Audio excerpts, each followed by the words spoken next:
এই যে মাছি ও মৌমাছি যে গল্পটা বলছি, এটা শোনা গল্প। তো একদা এক সময় প্রচণ্ড হাহাকার, রোদ্দুর প্রচণ্ড, বৃষ্টি নেই, মাঠ ঘাট সব ফেটে গেছে, গাছগুলো সব শুকিয়ে গেছে। তারপরে গাছগুলো সব পাতা ফাতা সব লাল হয়ে যাচ্ছে। তো সেই সময় একদিন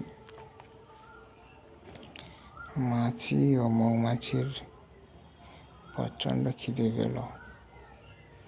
চারদিকে উড়ে বেড়াচ্ছে দুজনে, কিন্তু উড়ে বেড়াচ্ছে, উড়তে উড়তে উড়তে উড়তে কোথাও কোনো কিছু তাদের চোখে পড়ছে না। তারপরে তাদের চোখে পড়লো একটা ভাগাড়। দেখিয়া তো চলিয়া গেল দুজনের মনে প্রচণ্ড আনন্দ। তারপরে একটু খোঁজার পরেই দেখতে পেল একটা নষ্ট হয়ে যাওয়া, পচে যাওয়া একটা খাবার। সেটা দেখেই মাছি একদম কোনো চিন্তা ভাবনা না করে দিল একদম তার উপরে ধপাস, মানে খাওয়া শুরু করে দিল।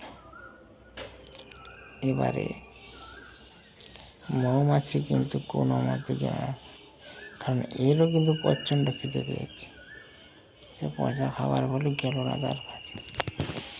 তারপরে উঠতে দেখল হঠাৎ একটা ছোট্ট একটা গাছ, তাতে ফুল হয়ে আছে। সে গেল, পরম আনন্দে মধুটা খেল, সংগ্রহ করলো।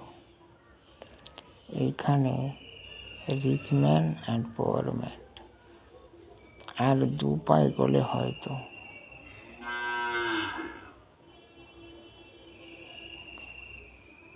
এটা তো মাছি ও মৌমাছির গল্পটা বললাম আমি, কিন্তু মানুষের ক্ষেত্রে হলে আপনি বলুন, কেন একজন গরিব লোক হয়ে থেকে যায় আর কেন একজন বড় লোক হয়ে যায়?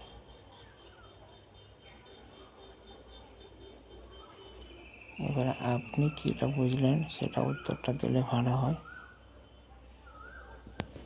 রাখি ভাই, টাটা।